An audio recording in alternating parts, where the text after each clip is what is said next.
What is up, everyone? Welcome to Mock Draft Monday, the last Mock Draft Monday of the season. I'm going to be at a conference next week, so we won't be doing this next week. Then the week that follows that is the week of the draft. I've got a draft preview. I've got a bunch of guests lined up, but this is the last of our Mock Draft Mondays, and I have a special guest, a first-time guest in the TCR universe, one Mr. Kevin Murray, who said, Kevin, tell everyone what time it is where you're at. It is currently 2 minutes past 2 in the morning. All right, so this is dedication, okay? I don't think I've ever had a guest on here who put in as much effort and as much caffeine to stay on and join us. But Kevin is a new Cardinals podcaster, a fan of the Cardinals who lives across the pond. Kevin, I guess I'm introducing you. Tell the folks who you are and give an introduction. Let them know how you became a Cardinals fan and anything else you want to share. Yeah, sure. No, yeah, exactly like you said, Joe. So I'm Kevin. I'm a 34-year-old guy from the UK. I've been a Cardinals fan for about 16 years now. I've been following the NFL sort of 15, 16 years since it's been growing in the UK. And I became a Cardinals fan in our wondrous Super Bowl run and the lead up to that, I should say, because I started getting into NFL towards the start of the playoffs that year. So, and everyone was writing off the Cardinals as the wild card. And I like to pick an underdog, and I've been with the underdog ever since. We are indeed an underdog, but hopefully that's going to change. And Kevin's got a new podcast. Now there's in the description of the video, I've got links to Kevin's Twitter account and the Twitter for the podcast. Tell folks real quick about your podcast, Kevin. Yeah, sure. So I've started the podcast. Obviously, in the UK, there's not many other Cardinals fans that I get to talk to and talk my love of football. So I've started the podcast in order just to talk all things Cardinals, really. So and anything to do with the team news. At the moment, obviously, we're especially draft heavy and prospect heavy, talking about the draft and what I believe the Cardinals should do and what I think we will do. And just general discussions about the team, really. So it's just me as an outlet to talk about our favorite team. Well, I listened to your first episode. I didn't get caught up on the other ones, but you do a really good job. Your analysis is really sharp. So, everyone who's watching, make sure you go down to the description below, follow Kevin and both of the accounts, the Twitter accounts, follow both of them, check out his podcast. I think you'll really enjoy it. He's not just telling you kind of the storylines that you get from ESPN. He's talking about prospects. He's talking about players. And I've listened. Kevin does a good job of talking about specific things about fits for our team. And he knows his stuff. So definitely make sure you follow him. See Drew McWhorter saying, consider it done. Drew does also a good job on Twitter. He's a good person to follow there as well. So real quick, and say hey to some of the folks who jumped in here in the chat. We've got Eric Wallace. Good evening, folks. Even as a Seahawks fan, the Cardinals have talent. Well, thank you. We're trying to build something here. We need a little more talent, but hopefully we're going to do a good job in the draft this upcoming. In 2 weeks. So Drew McWhorter saying happy Mock Draft Monday, everyone. Dana Robinson saying hi all. Dana does a great job with player analysis as well in the Discord. If you're not in the Discord, make sure you get in there. Lance, hey, appreciate you being here. Got your mock? Yeah, I got the mock that you put on Twitter. Hopefully that's the one you're mentioning. So that is in the rotation. We got Chris Young. Hey, folks. Evening, folks. Appreciate you being here. We got Step and appreciate you being here. Oh, we got Keith Davis. Thank you for being here. Let's go, Joe. Appreciate Keith. Keith is such thoughtful dude. Really great comments, and follow him on Twitter as well. All right. So we're going to do what we do. Oh, Brian93, what's up? Appreciate you dropping in as well. We're going to do what we do, which is get into some player profiles. And Kevin has prepared a few as well. So we're going to start with Kevin. He's going to give his first player profile. Then I'm going to give one. Then he'll give another one.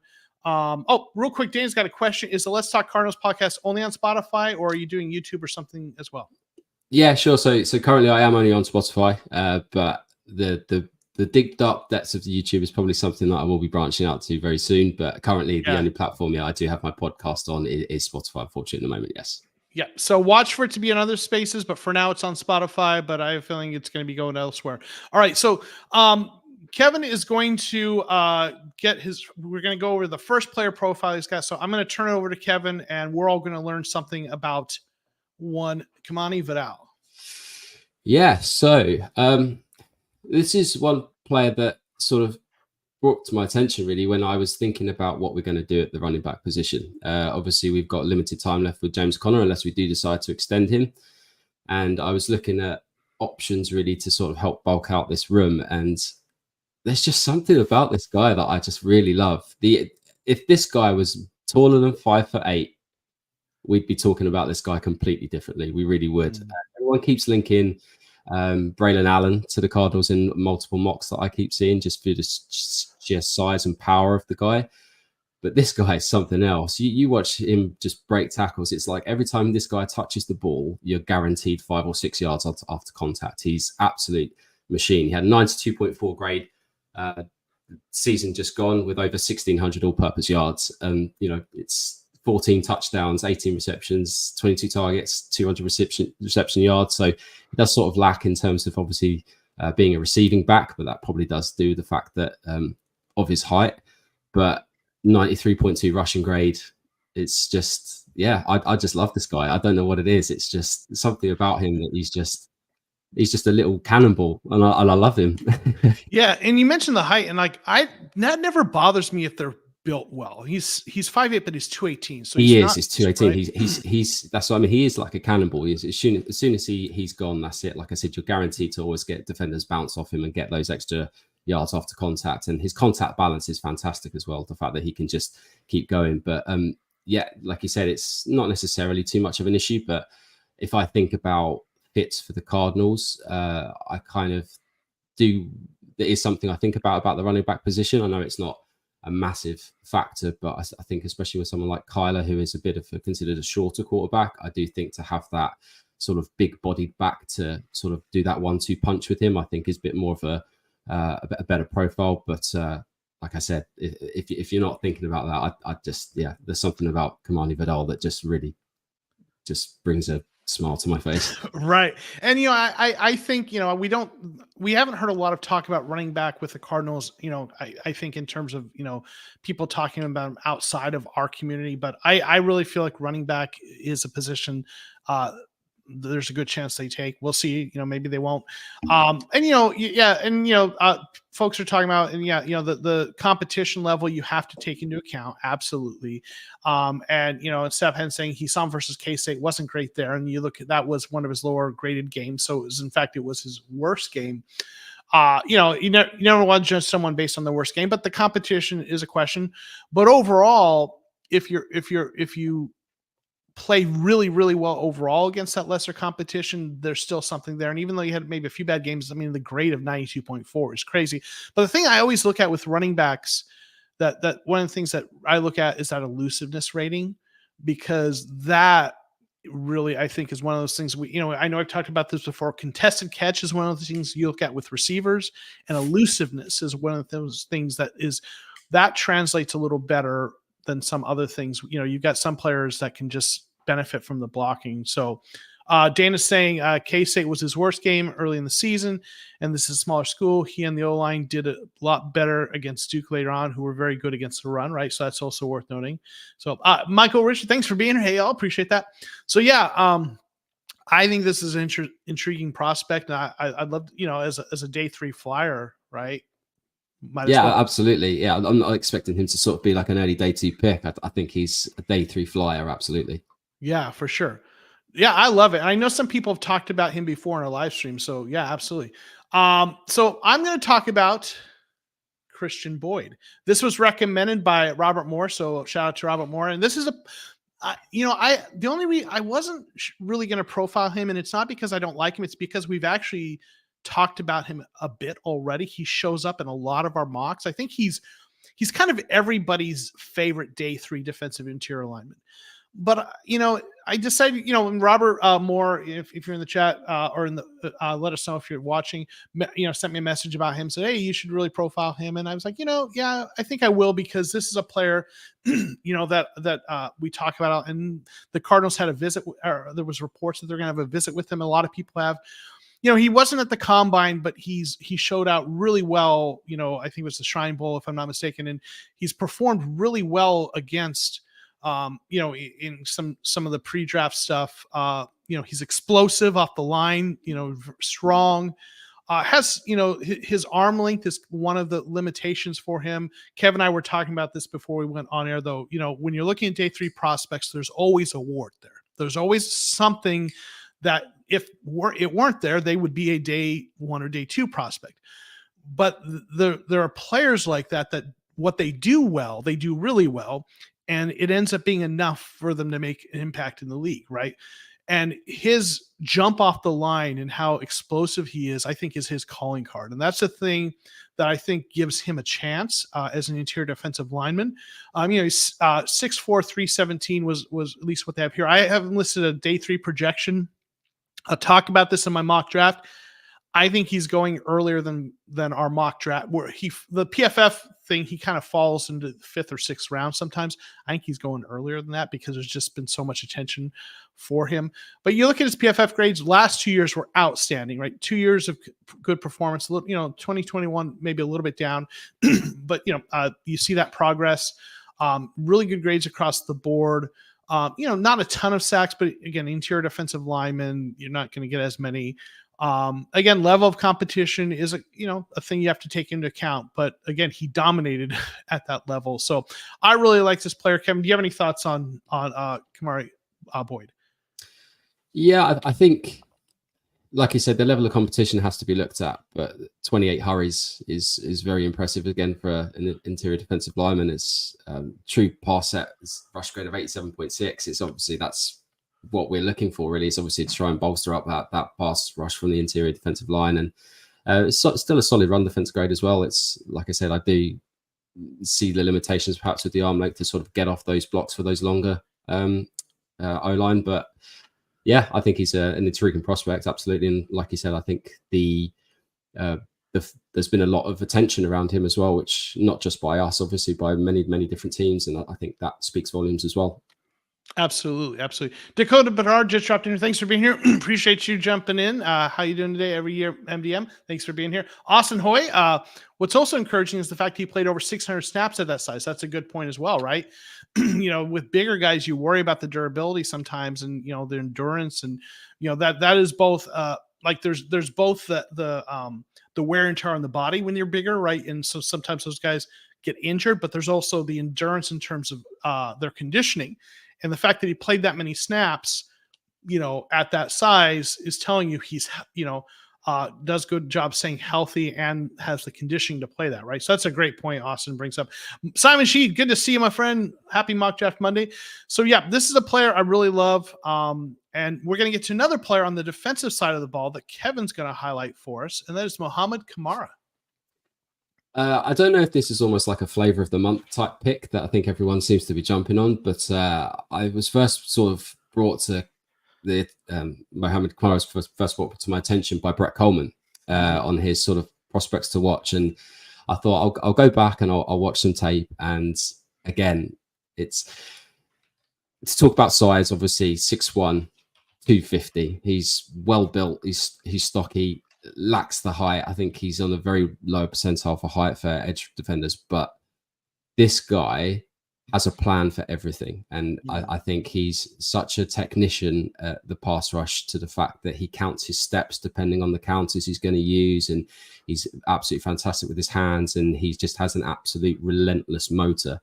But the way that he just explodes out of the stance, it gets whatever he's going to do. If it's, he does prefer a bull rush, but like I said, that lack of length again is a slight problem. But the fact that he has all of these counters and all of these pass moves, for me, just I like guys who are technicians and they have multiple different ways to attack rather than just go back to basics, or they have one or two sort of standard moves. This guy has such a varied skill set, and yeah, again, he's super strong. He's built like an ox, and he's always, he's just, the power is always there, and it's no plays off. And yeah, I just do really, really like this guy.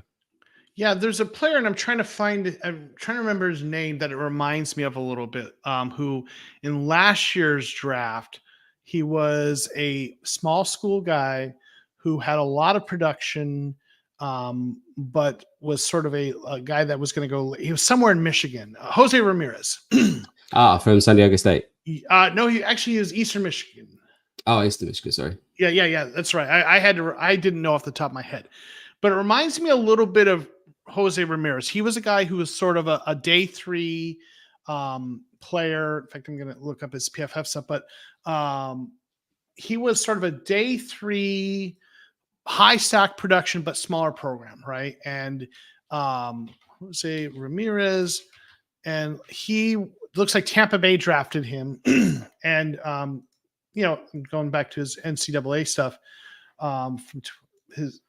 so he graded really well defensively in college. Like 88.3, had double-digit sacks, right? But was 6'2", 242, didn't have had a 4.73 speed. He was a 6th-round pick.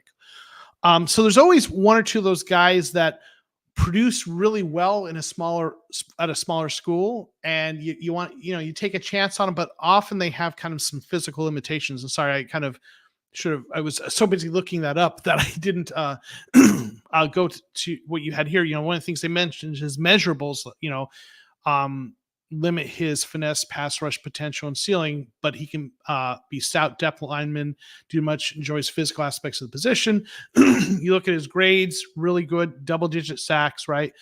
Again, the level of competition is a thing to take into account. But when you're going that late, I think these are some of the kind of guys you want to take a chance on, right? Guys that absolutely, exactly. We're not expecting anyone to come in these later rounds to be impactful players. If you get that, then that's great and fantastic. But these sort of players, you're going to be looking at situational pass rushers or rotational D-line prospects, and we know that JG is really trying to build up that heavy rotation on that defensive line. And if you've got a pass rush specialist that you can slot in there and do his magic, then perfect. Well, that's kind of a little bit what we got with Gardeck, right? He was a small guy, right? Limited in some ways, but he's been a productive part of that, right? He's been a good part of the rotation there, right? Dan Robinson saying Mo is good. I prefer Javon Solomon if you're looking for a smaller school flyer. Yeah, I think Solomon is probably going to go before Muhammad Kamara, and I think most people like him better. So I think Kamara is kind of the guy you go after if you miss Solomon and you want that late round flyer, right? But yeah, like I think these are also the kinds of guys sometimes that teams draft, and they maybe take a couple of years to develop, and then they become like a 7 or 8 sack guy who's a solid contributor as part of that rotation. And if you can get that on day 3, that's a really good value, right? Absolutely. Yeah. Yeah, I like it.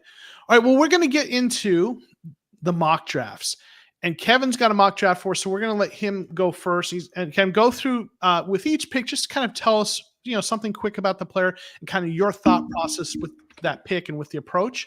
So we're going to bring up Kevin's mock, and here it is.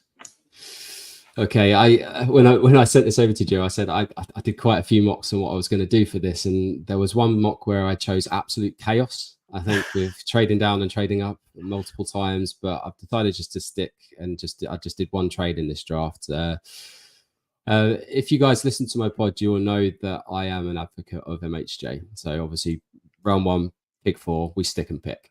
My main argument for this is if we do decide to take a trade package down, let's say the Vikings in this instance, we'll be looking at picks maybe 11, 23, potentially a first next year. And I think there has to be a sweetener on top, like a 3rd or 4th on top of that.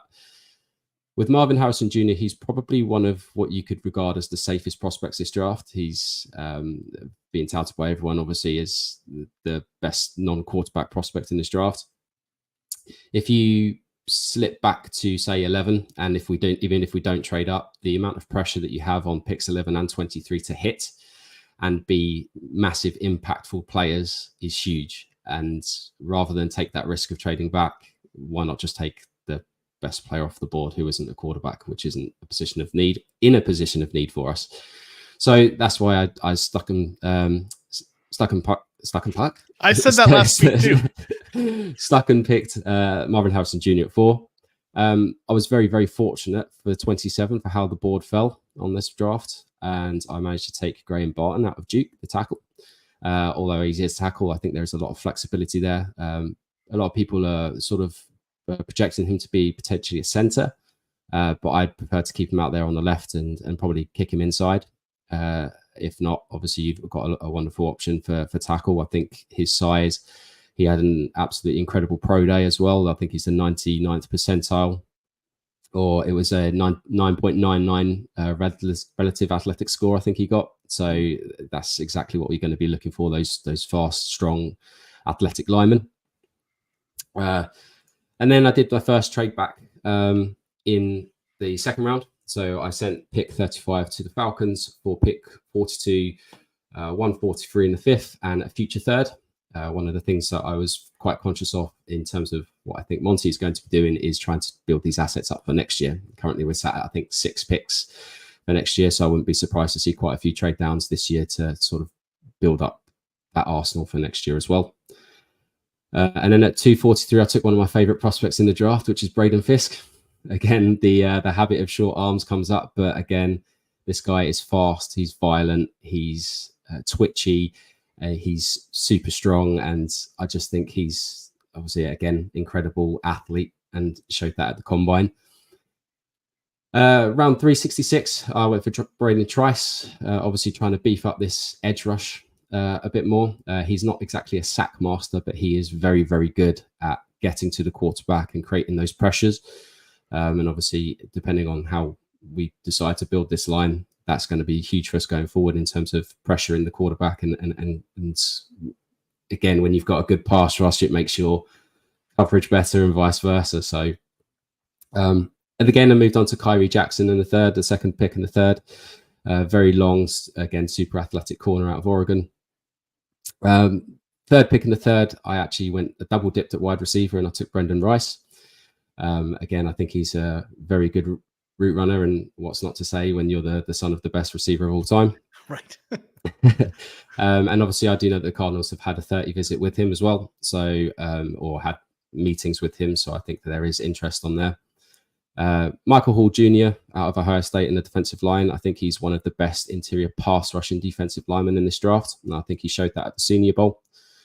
Ben Sinnott, again, we go into the tight end room. Currently, I think we only really have sort of 2 serviceable tight ends. Obviously, Trey McBride's due for another huge year, hopefully, after his incredible season. And obviously, we have Elijah Higgins, who is the converted wide receiver to tight end, who, again, was playing very good at the end of last year. But I do think that tight end is potentially a room that we need to look at. And I think Ben Sinnott is a very good option there. Then we go to running back. And again, another player that I know that the Cardinals have had interest in, which is Dylan Johnson, the running back from Washington. And then obviously we go JT Bertrand, linebacker, again, just to beef up that linebacking core. I don't think he's going to be a game breaker, but again, I think he's a solid rotational or depth piece. And then, yeah, we just end up with Solomon Byrd out of USC, again, rotational edge rusher. And then finish it up with, again, what I think is a sleeper at center with the very athletic Dylan McMahon.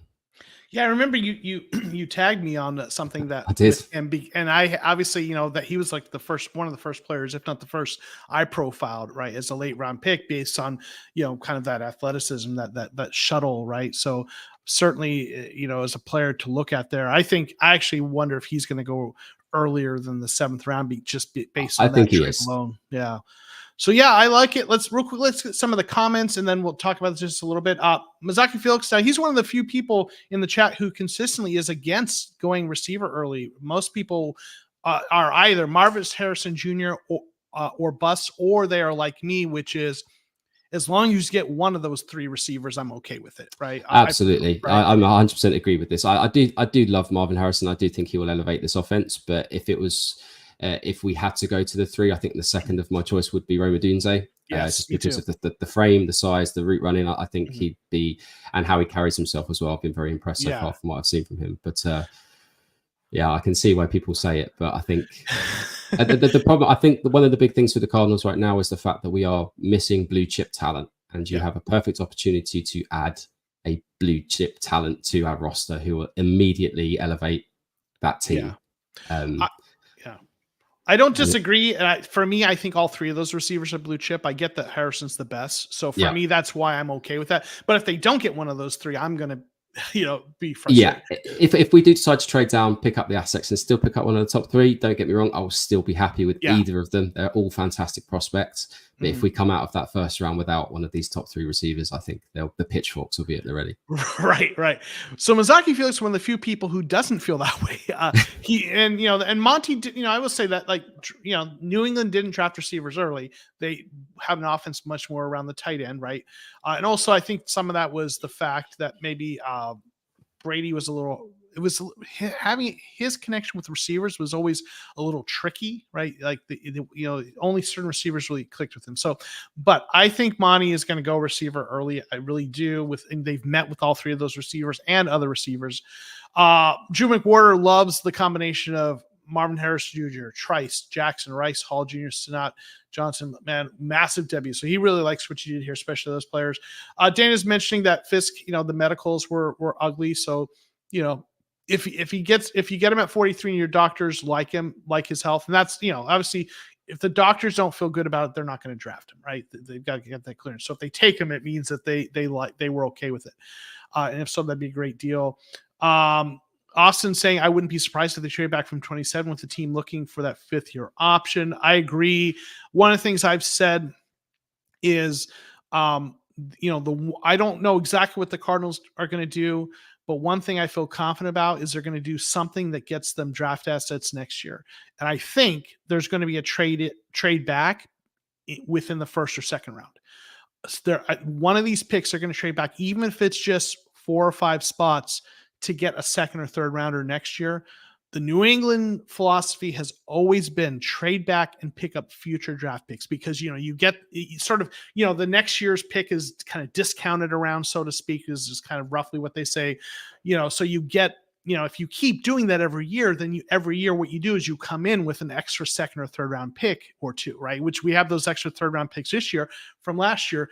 And if you do that every year and just kind of keep that pipeline going, it ends up becoming a really great way to add draft capital overall. I think they're going to trade back. I think 27th is a prime spot to trade back. That 4, you either sticking with Marvin Harrison or you're doing something tricky to move back and then back up. But 27, at that point, you might have a situation where there's 5 guys on the board you like, and you move back 3 spots, right? So that makes sense. Dana's saying Trice's testing numbers have caused him to fall. Great film, though. Really likes his film. And then Michael Hall Jr. making to the 4th would be a surprise. Probably going to go earlier. Very, very good off the line, right? A little smaller, but very good off the line. Drew saying Trice is an absolute pressure machine, not the most athletic. Maybe didn't have some of the numbers, but he was absolutely a disruptor last season for sure. You want to jump in there?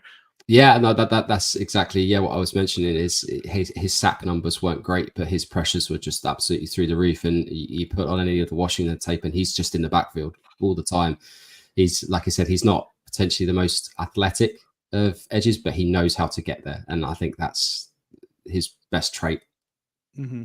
Absolutely. You want, if a guy can get pressure, eventually they're going to get there, right? So for sure. Sep saying Snap might be an or be a hybrid fullback tight end kind of, and you kind of want a guy like that, right? Who can move around. That's a little bit like what Juszczyk does for San Francisco, and I think that'd be a great thing to add. We've got the prototype tight end in McBride, and get a guy like that who can do that. Sep Penn saying he wants the Godfather deal for the trade back, right?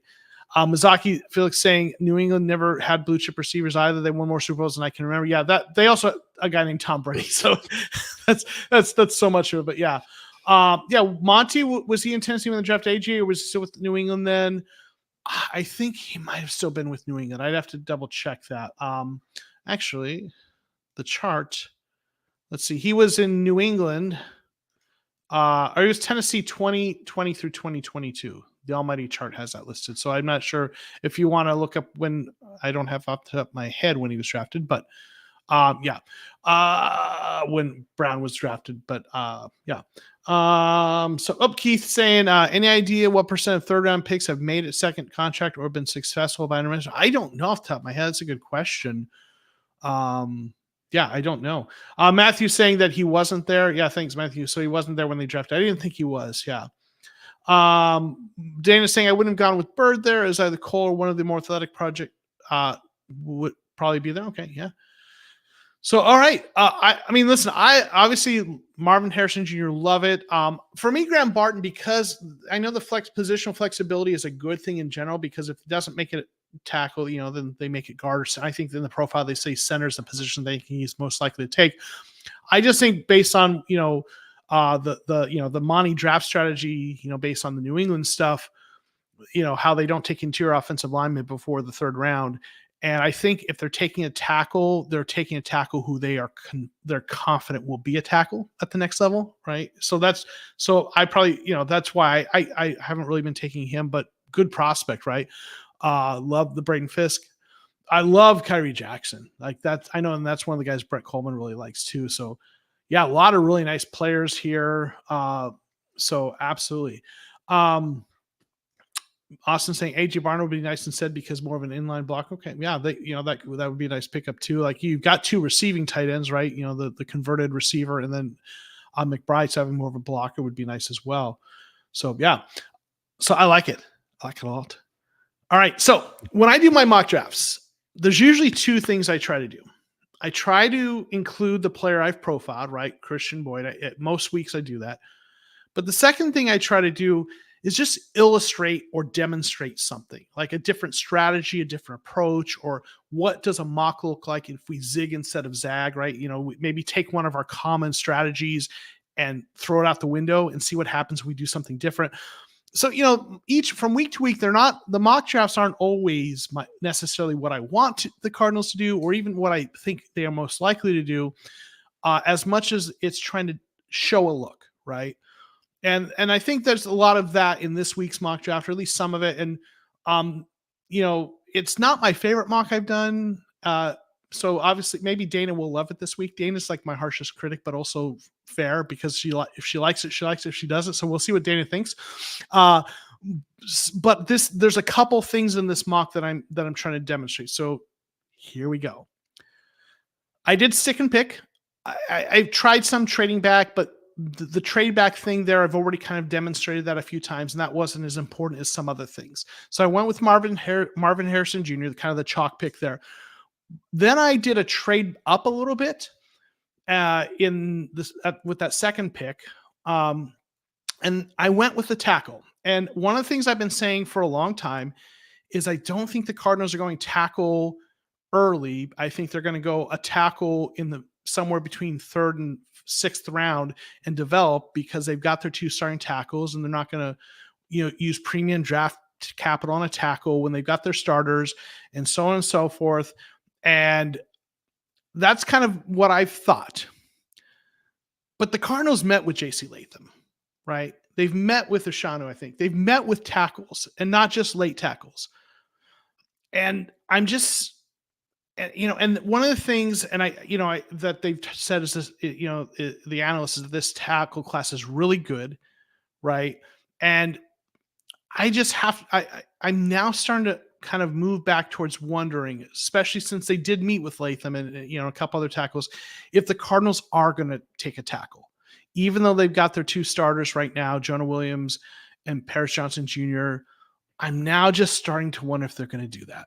And so I went with Latham just to kind of to bring up that point, that I think tackle might be back on the menu again, right? To quote the Lord of the Rings, or to paraphrase it. So I went with J.C. Latham there. There's a lot of other positions I'd rather take, but I wanted to demonstrate that. Now, then I went Chop Robinson, at edge at 35. I know there's, there's really good grades, but not great production. And, Dana's saying here, Chop is growing on me as I've watched more of him. The tools are there. He has enough technique and awareness, and coaching will help there. Yeah.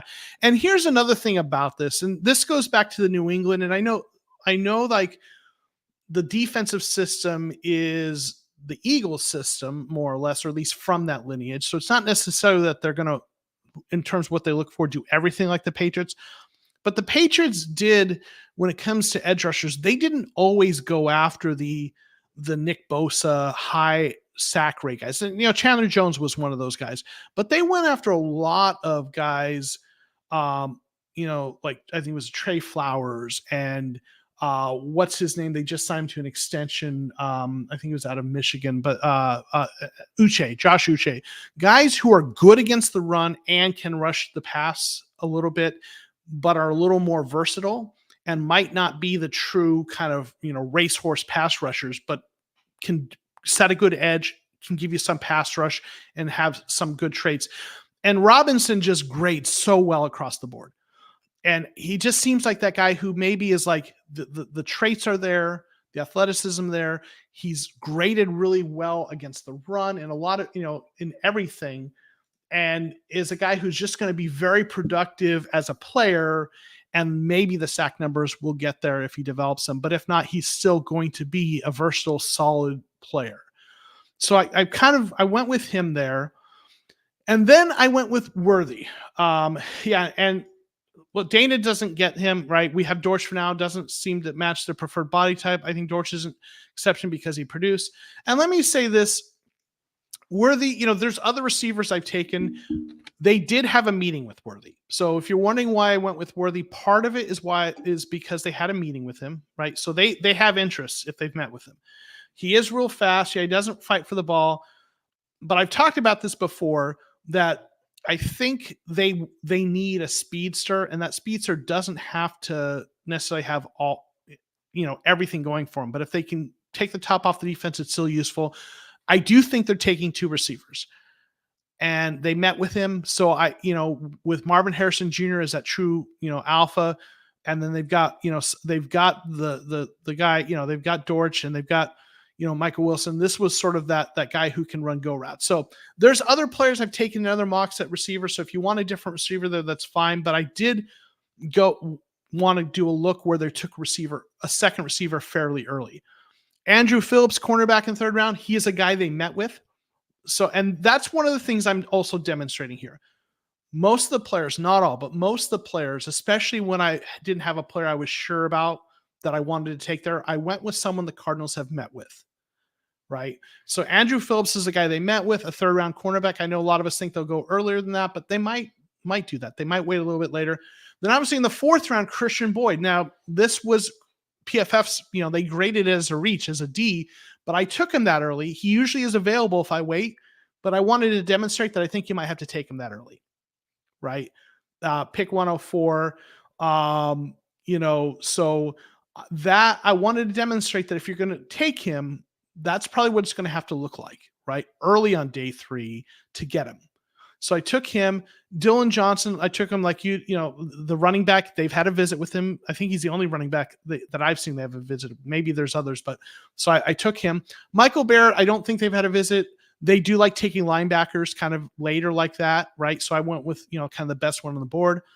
Nehemiah Pritchett, another cornerback, a guy they've met with. They like taking a cornerback earlier and then later, at least based on kind of the Monty draft strategy. And we saw that last year, third and then the 6th round. Dylan McMahon, we've talked about him. And Trey Knox, a tight end who they've met with, right, out of South Carolina. So the things I really wanted to demonstrate here, in addition to Christian Boyd, was I just have this weird suspicion tackle might be coming late first round or early second round. And then wanted to demonstrate a lot of the players they've had meetings with. Let me get to some of the comments in the chat. And then after that, Ken, we'll let you kind of comment on this.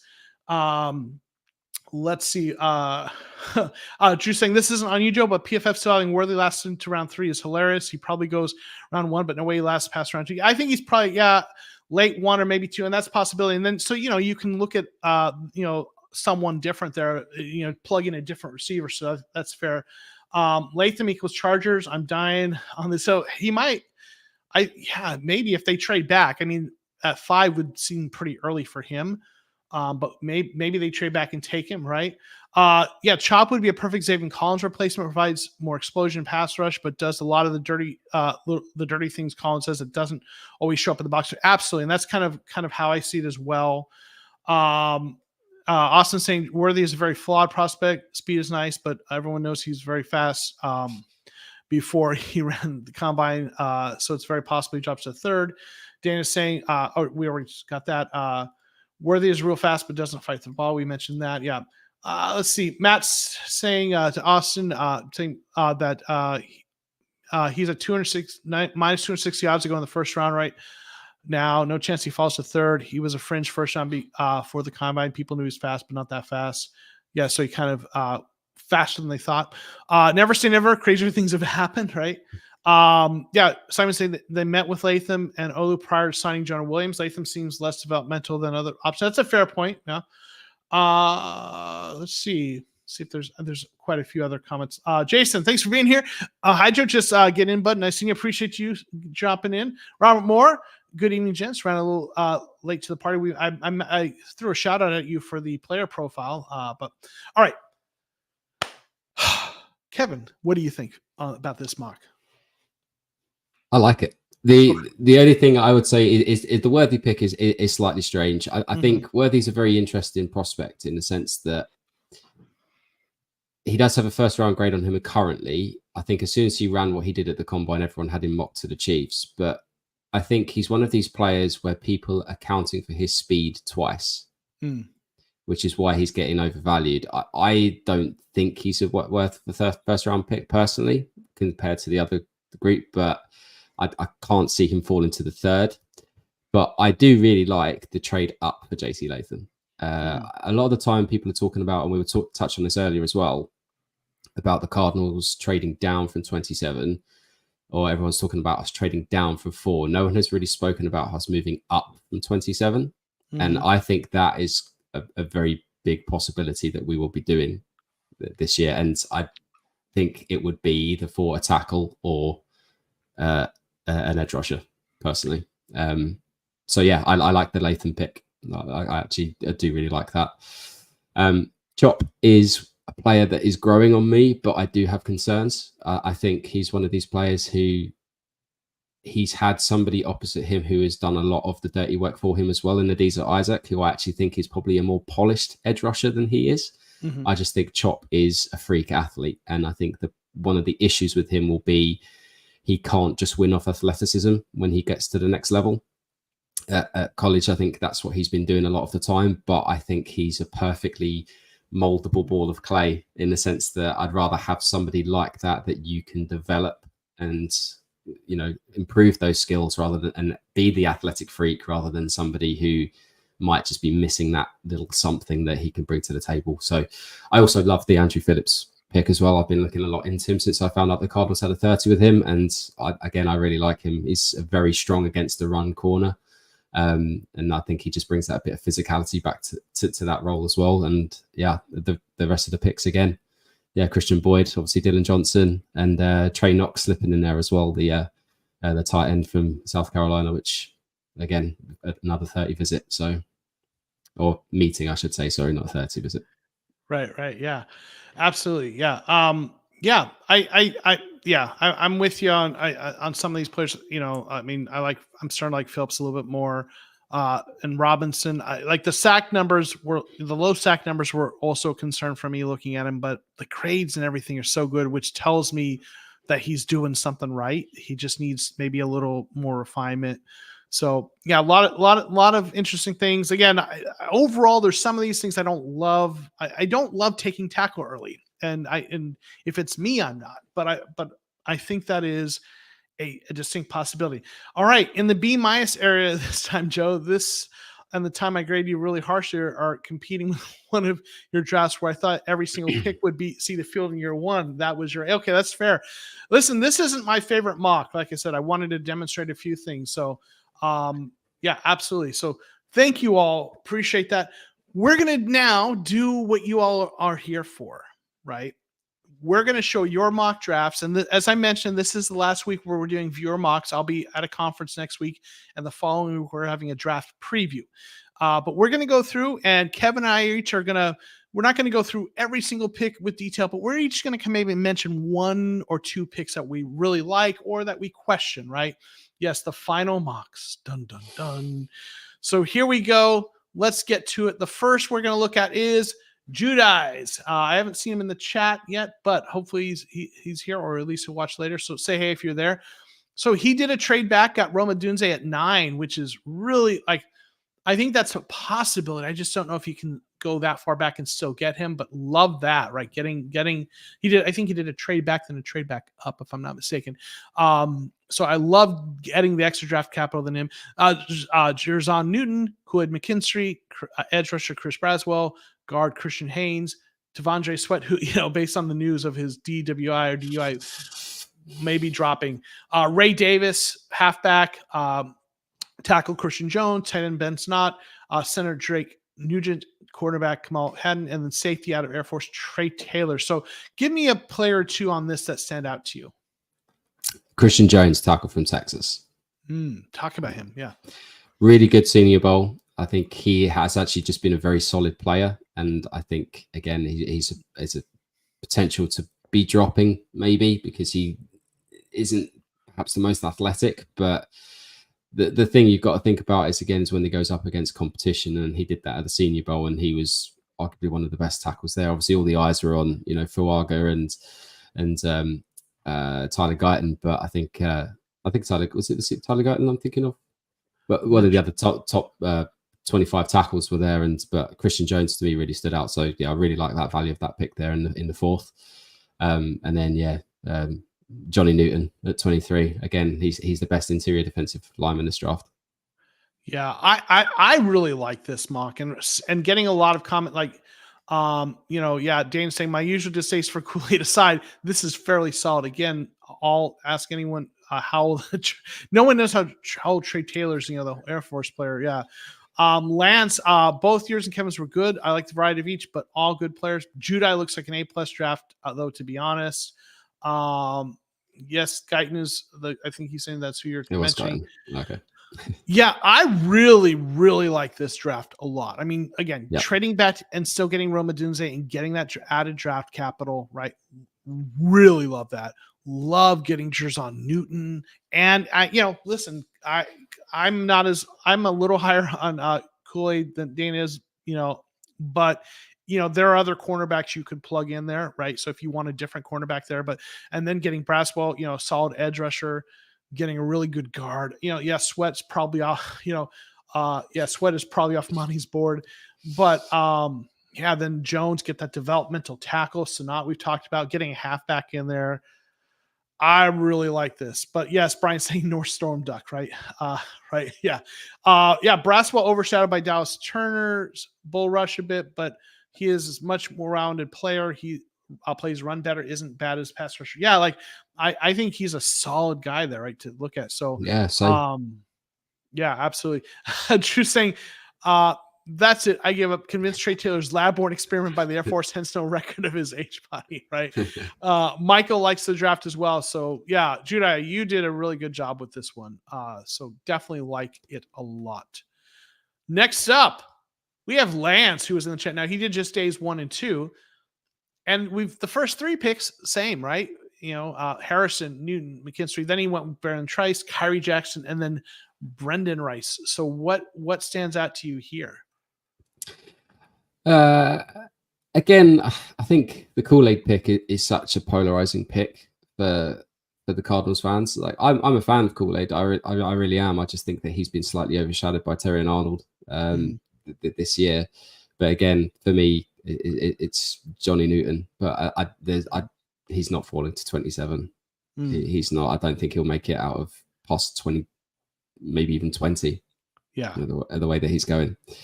But yeah, like I said, all players that apart from Johnny Newton and Kool-Aid that I've taken myself. So yeah, I think it's a solid draft. Yeah, I really like Kyrie Jackson there, right? For me, I'm not taking 2 cornerbacks, on day 2. I think I'm taking one early, and if I'm taking a second one, it's just a developmental guy late because you can only have so many on the roster, and they've got some guys, Garrett Williams and other guys that they're trying to develop. So, but I either one of those guys I really like. So I wouldn't have taken 2 there, but I like the players, and obviously taking 2 receivers we talked about. So yeah, Lance, stick and pick. I don't pay PFF. Yeah, that's fair. Drew saying it agrees with you that Newton's not falling that far. He thinks his floor is the Rams at 19. They run to the podium if he's there. Absolutely. Yeah. Yeah. Arnold was targeted more than Kool-Aid, and stats reflected it. Okay. Yeah.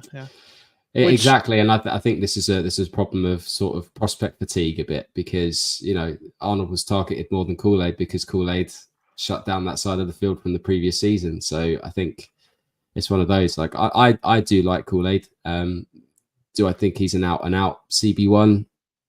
That's to be decided, but I do think that he's a prospect, and if he's there at 35, I think he's definitely worth that value. absolutely. And then Austin's asking, what's your reason behind liking Kyrie Jackson? Well, part of it is Brett Coleman likes him, and he and RJ or was Snyder like him. They both like him, but he's 6'3", 195, right? So he's got a really great build.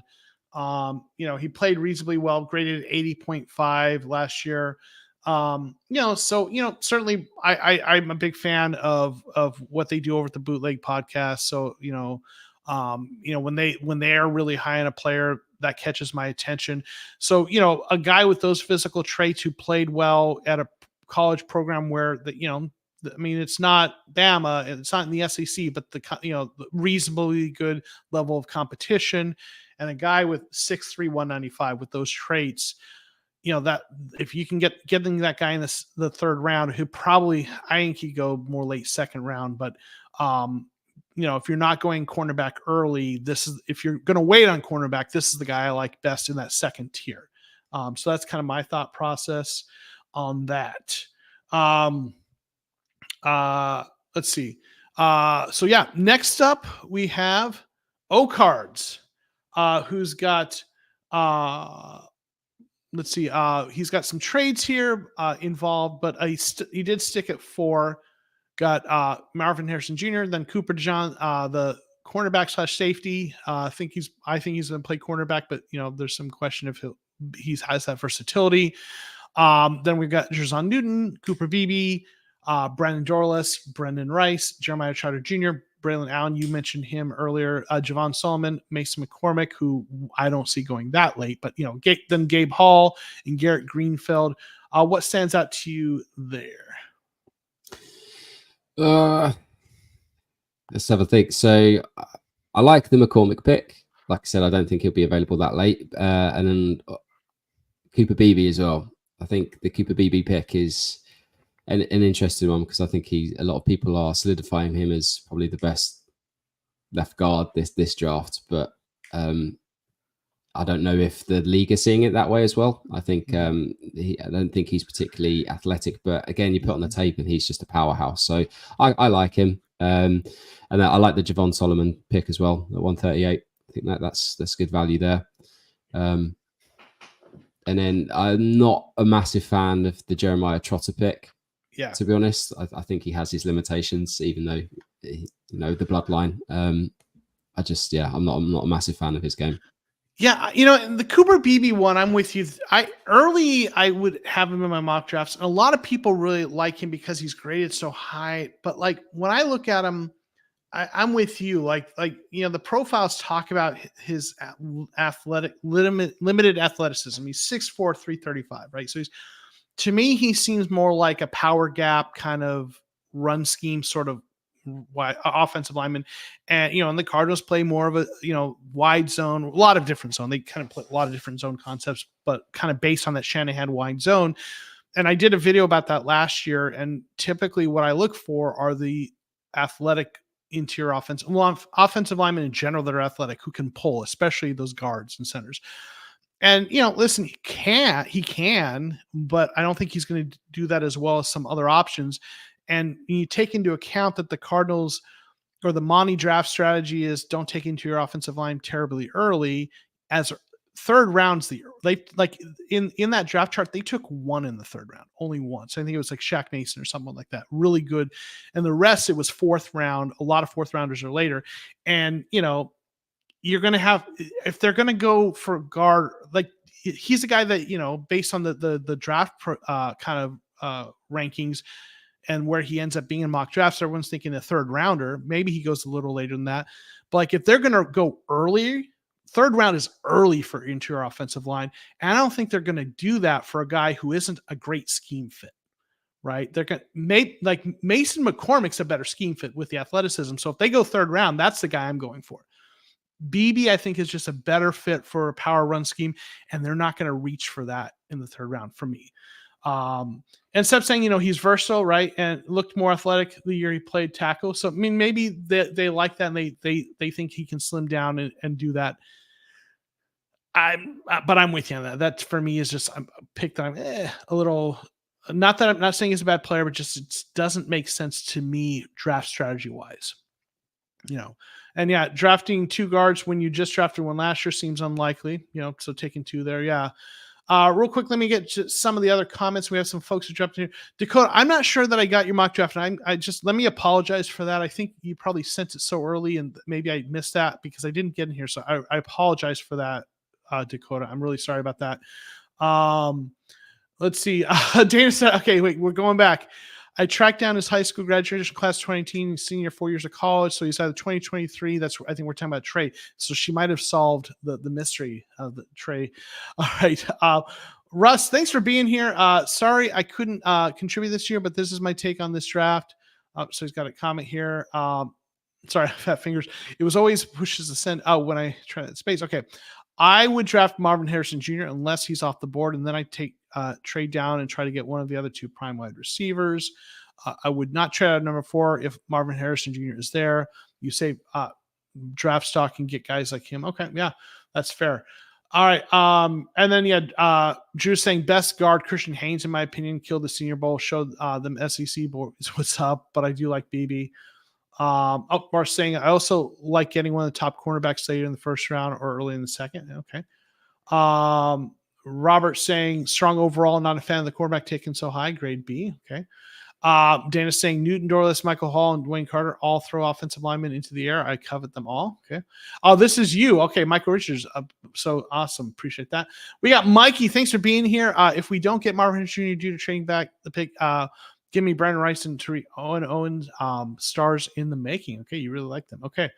As advanced, I think we need to decide use the chart fully or not use it all, not be selective when we choose to enforce the rules.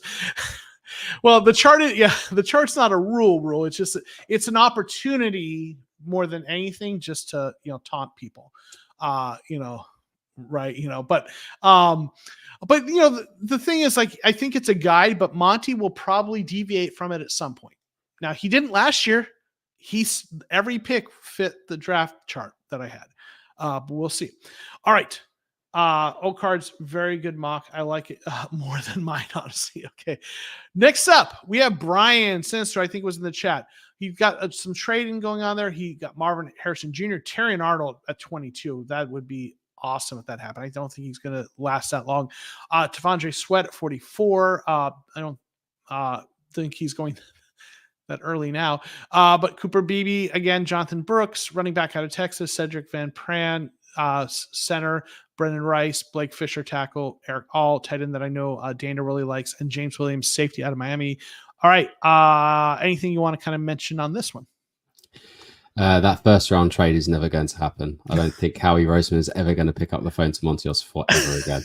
So I don't think that's going to be off the table. Terrion Arnold's not falling to 22. Tavondre Sweat won't be at 44. I think he's going to slip. It's Jonathan Brooks. I think arguably you could argue that he's probably the best back this class, but again, it's not my favorite, this one, but an A for effort. right, A for effort. I like the Brooks pick, that getting a good, and I think, again, the draft chart, the Patriots went running back earlier than I like to go. They went a lot of them second and third round running backs. So getting a really good running back like Brooks there, when you've got 3 third round picks, you've got so many of those. I don't mind throwing one of those at one, a really good running back who's going to be a part of a committee and then maybe a future bell cow for this team, when Connor moves on, right? So and I think that's the big thing for us right now. Is I know it's not necessarily a position of dire need for us with the room, but I think at some point you do have to think about who's going to be that 3 down back replacement for James Conner. Yeah, absolutely. And Drew saying Blake Fisher's getting a ton of publicity like that. I need to dive into him, but definitely seems like a good candidate for that later round developmental tackle, right? I've had him in a number of my mock drafts. Absolutely. So, Monty's going to, I think I think there's a good chance Monty finds someone he likes on day 3 to develop, even though I took one in the first round. I could definitely see that happening. So yeah, this overall, Brian acknowledged this isn't his favorite, right? But and that he knew that, and he made this before that DWI news came out. So Terry and Arnold falling there isn't going to happen, but boy, that would be a heck of a coup if that did happen. Next up, we have Dominic. I don't know if Dominic's in the chat. If you are, say hey. Dominic was really active last year. I think this is the first mock from Dominic this year, so appreciate you submitting this. And Dominic, wow, traded back to 6 and still got Harrison Jr. I don't think that happens in real life. I think the only trade back scenario where you get him involves trading back, then back up to the Chargers, because the Chargers decide, then so quarterback goes at 4 and the Chargers decide they want to trade back because they want more draft capital. So, but if this happened, that would be amazing. Then we got Newton, got cornerback TJ Tampa, center Zach Frazier. Yeah, the almighty chart says no to you. Right. But no, but getting a really good center there in the second round. Then Braylon Trice, who I know you like, Tavondre Sweat, we talked about him a bit, Blake Fisher again, Brendan Rice, Jarvis Brownlee Jr., who they did have a visit with, Braylon Allen, JD Bertrand linebacker, Solomon Byrd edge, and then Dominic Hampton safety. So what do you think here? I love the Zach Frazier pick, even though it doesn't go against, it goes against everything that we know. I think he's a fantastic player. I love his grit. I love, he broke his leg, I think, towards the back end of last season and still turned up to the combine. The ex-wrestling background from him as well. I think he's a fantastic player, and I think that's quite a solid pickup at 47 in the second. Yeah, I mean, great player, right? Listen, if they took him, I'm not complaining, right? We've got all hail, the almighty chart, right? All hail the almighty chart. And, he's saying there's no receiver in the first round of the chart. We got a comment saying that, but actually, Mazaki, there is, if you look, like first, there's receiver there. There's 2 of them in the first round. So you maybe, I get it small in that graphic, but no, there's receivers there.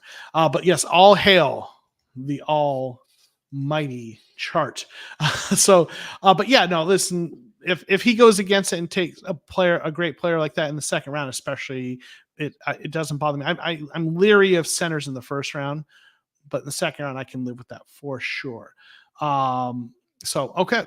Yeah, Jarvis Brownlee's an interesting one because they met with him, but like his testing numbers were not good. Like if you look at his RAS score, it's really, really a lot of red on there, and you don't want that, right? You want green. But they met with him, and they, and maybe that's a guy they're looking at, and again, going back to the almighty chart, the tight end position, the cornerback position is sort of what we would call bimodal, right? There's 2 modes to get a little statistical and technical, right? There's 2 common spots.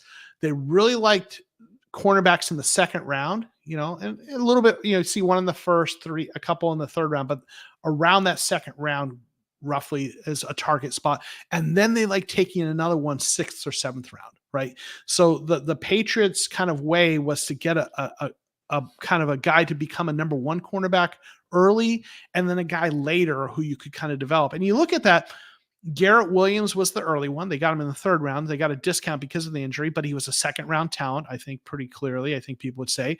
And then Keitrell Clark was that late cornerback, right? So, that it's not just, with the chart, you got to also look at patterns. Right? It's not just, does it fit within there, but it's really more about the patterns, that bimodal, 1 early, 1 late for cornerback, right? Interior offensive line, day 3, right? Mostly 4th round, especially, right? Running back early, tight end late, except Gronk, right? But that was before he was in the front office. So that's kind of interesting for me. Yeah. And Keel Harry was one of them they took in the first round. So, right. Yeah. So that wasn't great, but overall, there's some interesting players here. So next up we have Gazornik, Brian Shaw. He's going to watch this later. Probably he usually is, because of work, not always able to be in here, but really good dude. So we've got a trade back and then back up. I think the move that a lot of people have talked about. I don't want to make it sound like I'm the only one who's talked about that trade back. to the Vikings and then trade back up. And this is the one that I'm really intrigued about, getting the extra draft capital, still getting Marvin Harrison Jr., then Drazon Newton, Cooper DeJean, right? Then Peyton Wilson, Marshawn Nealand, Mason McCormick, Bo Limmer, the center, Tyke Smith, safety out of Georgia, Isaac Rendo, halfback out of Louisville, Down Holker getting reunited him with Trey McBride, right? The Colorado State guys together again. And Casey Washington, wide receiver out of Illinois. What say you, Kevin? I think this will be, if Monty manages to do something like this, then like I said, he's braver than any other person I know, really. But I think if you came away with those three picks in the first round, I think a lot of Cards fans will be happy with that. I know I would, for sure. I like the Garendo pick as well. I don't think he's making it to the fifth. I saw Tony Pauline was saying that apparently the Niners are quite heavy on him and he's not going to get it out of day two. So I think he's going to go early to mid day two. Again, athletic, scores were off the chart from the testing. Again,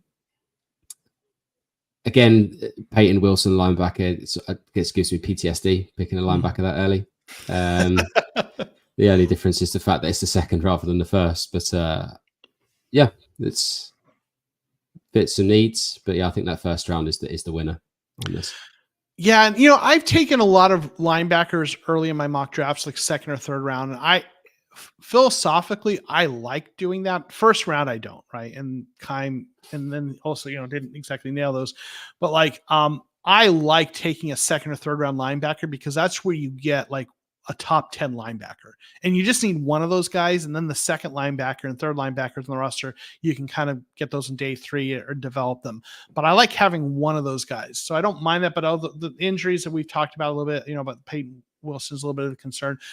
But like when you look at the visits, you don't see early linebackers, like at least on the reported visits for the Cardinals. So as much as I like taking a day two linebacker, I just, they've signed him as in free agency, and it just feels like they want to cobble together, with guys that they get value free agents, guys that they, that aren't prime kind of guys, but that they find a way to make it work. And Kaiser White, and obviously, and that they did bring in as a free agent. So I just, as much as I like taking that guy, I don't think they're going to go linebacker early. I think, they drafted a guy, sixth round last year. They might do that again late.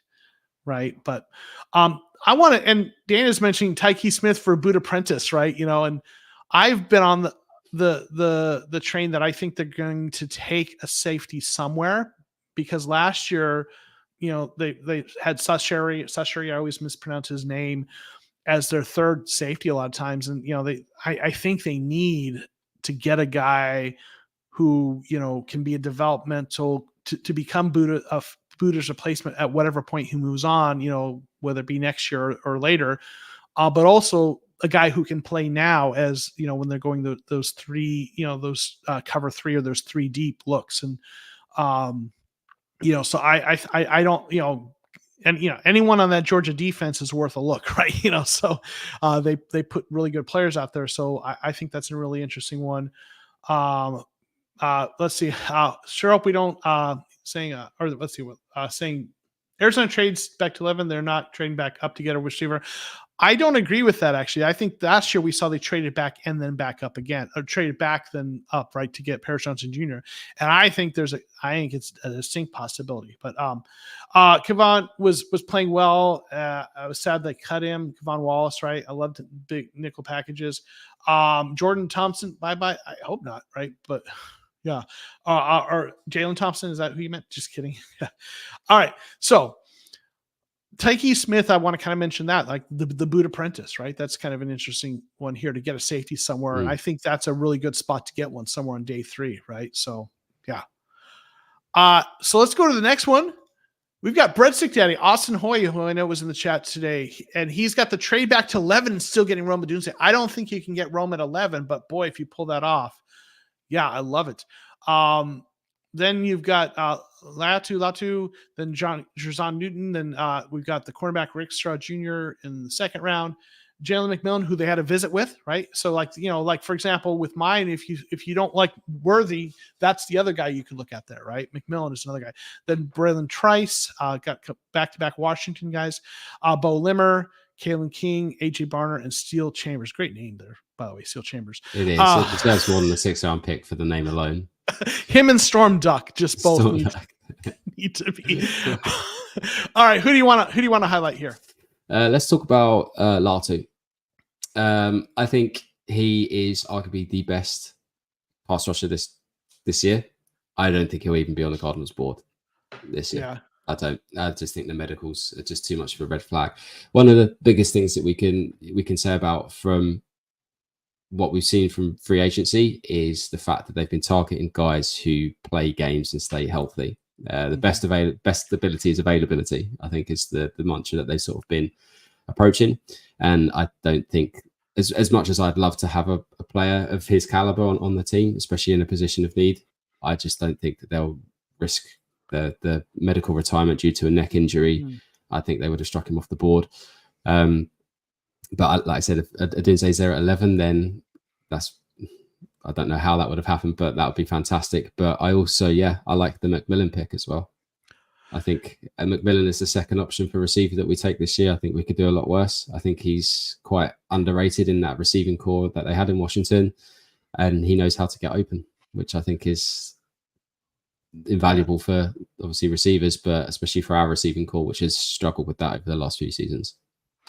Robert Moore saying, unfortunately for me, or for Latu's medical is too risky to take. Aaron Van Buren, Brian Swopes, who they drafted, who never played, right? Yeah, remember that. Yep. But Austin makes a point that they met with him, so it seems like there's interest there. So if they met with him, you can't ignore that.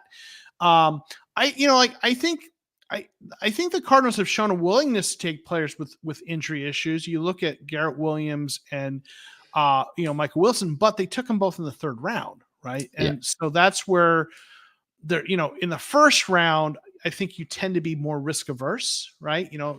But they did meet with him. But I think they're much less likely to take a guy with serious injuries in the 1st round than they are in the 3rd round or thereafter. But it's possible if they met him. Well, but I think he's off the board by then. To me, that's actually the bigger thing. I think someone else is taking him before they do, for all the reasons you said about his playing ability, even with the injury. Someone's going to feel comfortable with it and take a chance with him. Love it. McMillan's one to mention because he was, again, he's a guy they visited with, and I'm just much more than ever on the train of they're taking 2 receivers. One in the 1st round. Yeah. And then you take someone later. And it's just interesting, though, because the guys they've met with later are not all the same type of receiver, because you've got you've got Cowell from University of Arizona, who's the small slot receiver. And I know everyone says we've got, Greg Dortch is our slot receiver, but he's signed to a 1-year deal, Dortch is. And you're always like, GMs are always looking beyond just this year. They're drafting best players and for the future. And we love Dortch, and I hope they sign him to an extension that is longer than that. But you need more than one slot receiver on your roster. And if you're a GM, you are drafting for the guy who could be that Dortch replacement if you need it to be, right? So they've met with some of the smaller guys and fat guys, but they've also met with guys that to me remind me of Michael Wilson types, the big receivers, Brendan Rice, who are, who aren't the most athletic, but they're athletic enough, and they're savvy route runners. They've met with some other guys that fit that profile. Real quick, Raphael with a super chat. Thank you so much. My bad, I'm a bit late, but I saw the love you all had for my mock. Glad my final mock this year was voted positively. Can't wait for the content leading up to the big day. Keep up the awesome content show. Thank you so much. Raphael is Judai, and yeah, I mean, and I'm not saying this just because you did a super chat, and thank you for that. I mean, to me, yours was it might have been the best one of the night. I mean, I think people really liked that, and that was before your super chat. So thank you so much. You've always been very generous and supportive. Thank you, Raphael. Appreciate that immensely. But yeah, McMillan's an interesting guy to look at as well. So yeah, I think 2 receivers. Yeah, Robert Morse definitely thinks 2 receivers. I think a lot of us, are feeling that way, right? yeah, let's see, talking about Dortch has been in the league a little bit and took him a while to become who he is. Everyone starts somewhere. Yeah. So yeah, 2 receivers, 1 early, and the second one might be late, but they've met with guys who are going to be going in the 3rd round, right? Like, so you wonder when they meet with those, you're trying to figure out what's their strategy for that. Is meeting with guys who are 3rd round receivers because they want to take their second receiver in the 3rd round. They want to go early twice, right? 1st round and the 3rd, right? Go really, really invest in that. Or is it because if they don't go receiver in the 1st round, they're going to go a 3rd rounder and then another one later? I know that's not what any of us want, but that is a possibility that might be what they're looking, is that they're going to, build differently. So I don't know. We'll see. Right. But overall, good mock. Next up, Money Manetti got Marvin Harrison Jr. at 11. For this to happen, there's got to be something happens day before the draft, like we had with the gas mask, right? So this isn't happening unless something's going on like that. And if it does, yeah. Then we got Latu again, Byron Murphy, the defensive lineman, 27. I don't think he goes that late, but boy, yes. Kool-Aid McKinstry, Cooper Beebe, Junior Colston, the linebacker, Kalen Bullock, safety, Jermaine Burton, wide receiver, Braylon Allen, Matt Goncalves, the tackle, Ben Snott, Muhammad Kanara, and then Zavo Gadlin, and Zion Loke. All right, what do you think, Kevin? Yeah, Jermaine Burton is another receiver, I think, which is getting missed quite a bit. I think the Cardinals met with Burton, I think it was. Let's see. We met with Marcus Rumsey Jackson Saint from Georgia, Cowing, Brendan Rice, Xavier Worthy. I don't know if we met with it. I mean, I may not have a full list, but I don't see him on the list I have at this point. I could be mistaken. Yeah, but again, I think it's another receiver that's getting missed. But again, I've got my guy in there, Mohamed Kamara at 162. Yeah. Marvin Harris Jr. punched a puppy in this reality. Yeah. Still went 11. Yeah. Right. Yeah. No, listen, I mean, the Harrison Jr. to me pick at 11 is not realistic. Latu, the first 3 picks aren't realistic. I mean, I think all those guys go earlier than that. So if you get any of those players at those spots, like that's a steal. But I think Burton's interesting, getting a Bama receiver, right? Again, they have good players come to that system. Kamara, though, we've talked about him as well, right? So like it.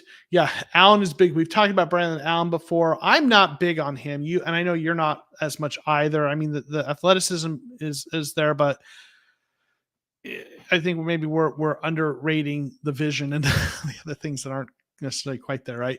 But late, if you want him to be just kind of a goal line back, big back, maybe, right? But yeah, all right.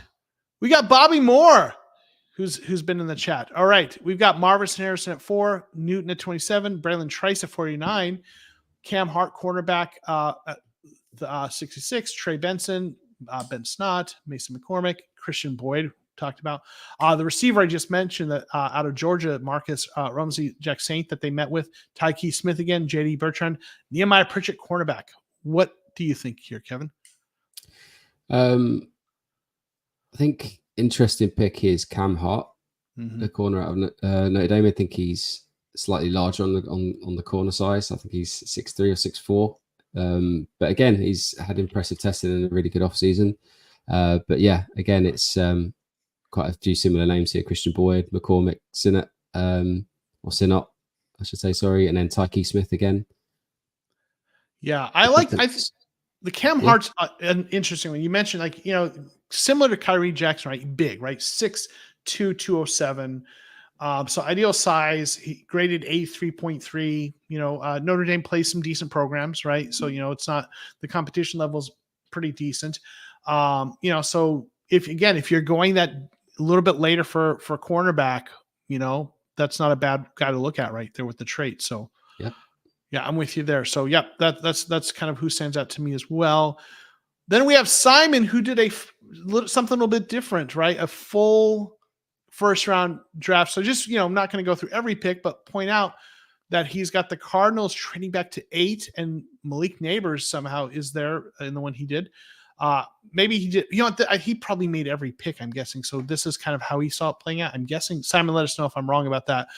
So he had the Cardinals trading back, getting to pick 8, and then had them at pick 27. So I'm not sure what that trade involved. Like, I'm guessing a future first and then something else, or some day 2 picks. But then he's got the Cardinals taking Kool-Aid at 27.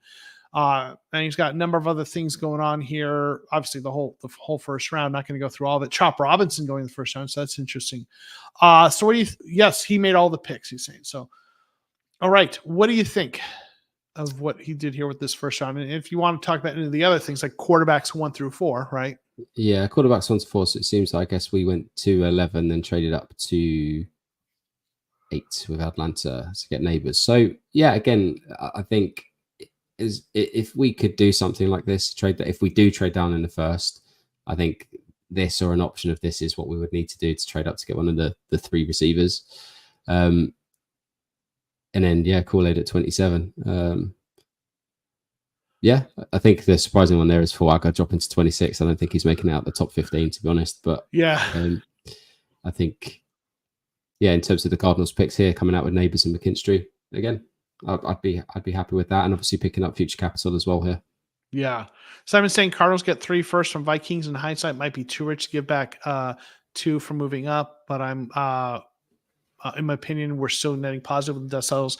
I mean, this I would say if at least that first set of trades to go back to trade back, and I see what you did the Vikings trade, then back up to 8, and to get one of the big 3, and I'm assuming in this you've got a future first and some other draft capital that you've added. So I definitely like that. I think Neighbors goes before Odunze, but maybe not. We'll see. I think in a real situation, if this happened, I think you would flip 6 and 8. I think Neighbors would go to New York. I agree. Absolutely. This is good all team mock. Only one I'm really high on JC, thinking he goes top 15, but mine looks similar. Okay. And then we have Red Sea. He's got a trade back, getting Odunze at 11. Really nice. Don't think that he's still there at 11, but Cooper DeJohn at 23, Newton, then Braswell, BB, Trotter, Christian Jones, Theo Johnson, Nehemiah Pritchett, Christian Boyd, the receiver out of Georgia we talked about, and then Kamani Vidal, who you highlighted. So anything you want to mention on this one? I think, let's see. It's the BB and the Trotter Junior picks. I'm not massive on those guys. Theo Johnson is an interesting one as well, the tight end out of Penn State. I think he's had very good testing, and again, he's very athletic, but again, I don't think, I'm not a fan of his, I should say, sorry. But then again, lots of, let's say, Kamani Vidal there at 226. Love that. Christian Boyd. And the Christian Jones pick as well at 90. I think that's good value. Yeah, for sure. That Marcus Rosemy St. Jean, I think he's another one of those receivers that's in that mold I talked about, the good route runner, savvy, but not super speedy, athletic, but just, solid kind of guy. So, you've got Rome Odunze early, and then you've got him as your second receiver. And I could definitely see that being an approach they go with that, with a guy like that later. So I do wonder though, if these kinds of bigger receivers and the guys that are more in that mold versus the speedier receivers, I wonder if who they take as their second receiver is contingent upon who they get as their first receiver. Meaning, if Neighbors is the first receiver who's electric, that second receiver then is going to be a guy like Marcus Romsey Saint, who's bigger and more of a route runner, possession receiver. But if the first receiver is Rome Odunze, who's big and physical, is that second receiver they take going to be like a Cowell or one of those guys that's faster, right? I wonder if they're going to, that second receiver they take, which mold they go after is going to be contingent on which of those big 3 they get. That just kind of occurred to me. I wonder if that's kind of what this might play out like. I don't know. Absolutely. I think, they need to try and, if obviously hoping that they do double dip to receiver, I think, you have to get one that complements the other. Absolutely. And I think, because I don't think they're necessarily looking for what would be the standard slot receiver and a shorter, faster guy. I don't think they really see it that way. I think they want to just complement the like you said, the other receiver that they get. So whether that's a yak guy, if it's a speedster, however they tend to go on it, it'll always be one that goes hand in hand. Yeah, it'll be interesting to see if it plays out that way. Canucks, I think he was in here earlier. Matthew Jewett, I believe that's, if I'm not mistaken, that's who this is. So if you're here, say hey. If you're still here, a Canadian Cardinals fan. So Marvin Harrison Jr. at 4, Byron Murphy II 27, AD Mitchell, who I know we talked about a bit last couple weeks, going at 35, so double dipping early. Brandon Dorless, then Renardo Green, quarterback at Florida State. Kieran Ahmad, I'm not going to butcher that, offensive tackle out of Yale. Do you know how to pronounce his name? I would guess it's Amagadeji. Better than I would have done. Andrew Phillips, Jalen Wright, running back at Tennessee. Brandon Coleman, guard of TCU. Tommy Eichenberg, linebacker at Ohio State. And Gabriel Murphy, edge out of UCLA. All right, you want to highlight anything here? Yeah, there's 3 players in here that I actually really like. So Renardo Green, I'm a big fan of Renardo Green. I think he's arguably the best press corner in this draft. I like Amagadeji as well. I think he's got great athleticism. Again, that ability to flex inside if possible. And I also, I can never remember if it's Gabriel or his brother, because they're both G Murphy on the UCLA team. One's a power rusher and the other's a bit more of a finesse rusher. But again, I'm actually quite a fan of both of those guys anyway. And again, AD Mitchell, I don't think he'll fall to 35. But big fan of that Renardo Green pick there. Yeah, so Gabriel is the Murphy that they met with. It was Gabriel. Okay. Yeah, that's who they met with, right? And so I don't know which profile he is, but he's maybe the power rusher, I think. Man, the AD Mitchell getting. I'm fascinated by going 2 receivers that early. I don't think they will. But and Mitchell, a lot of people think he'll be gone before that, and he probably will. But man, if they got Harrison Jr. and Mitchell, because there were some people who love Mitchell and would be fine with trading back and missing out on the big 3 if you get Mitchell. But if you get Harrison and Mitchell, that's scary. But Green is also another one of those cornerbacks on day 2. If you don't go cornerback early, you go in the 3rd round-ish, 2nd, 3rd round. He's another guy that I kind of like there. So absolutely. We did it. Kevin, tell everyone what time it is where you're at so they know. Let's see. It's 3:28 a.m. Everyone, give Kevin just a big thanks for staying up so late. No, it's been fun. And listen, a little behind the scenes. Before we went live, I gave Kevin the option to kind of, hit the eject button after the first segment, which I give all my guests that because it's a long stream. And Kevin's like, no, I'm here for this, right? I am here for the duration. He knew what he was signing up for. So like across the pond at 3:29 in the morning, he's still here. So like major kudos, brutal, right? Thanks, Kevin. Yeah. So everyone, if you have not already done so, I enjoyed having your thoughts on. Yeah. If you have not done so, in the description of this video, there are 2 Twitter links for Kevin. There's his and then for the podcast. Make sure you follow both of those. Make sure you subscribe. They're on Spotify. He's on Spotify now. Eventually he's going to branch that out. Make sure you support him. He's obviously, as you've seen, he knows what he's talking about. He's done his research and love having, no, you did love having new voices in this content space. So make sure you all help support Kevin and his content. Definition, dedication, Kevin. So Kevin, give everyone your last thoughts, anything you want to say, anything you want to mention that you've got on the pipeline, just anything you want to share.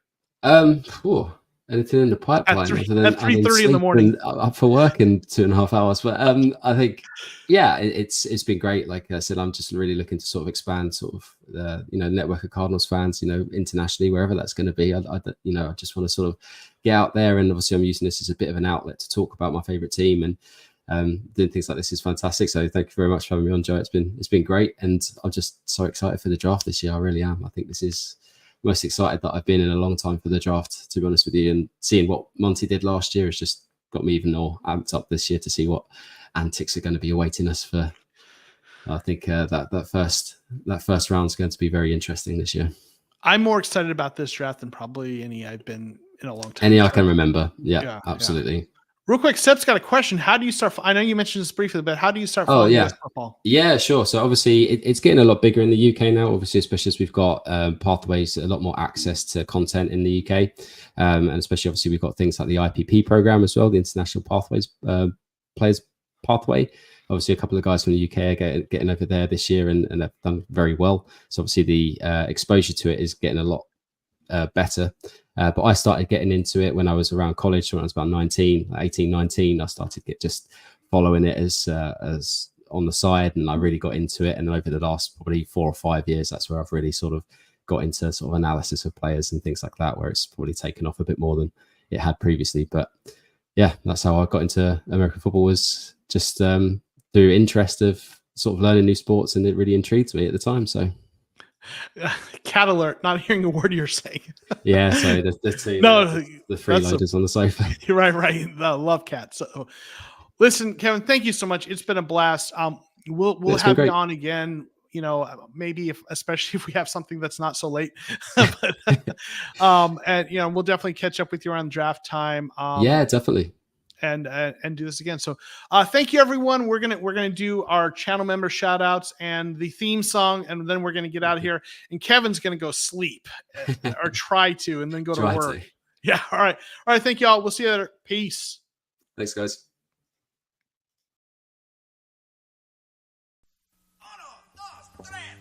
Hey, yo, it's Joe.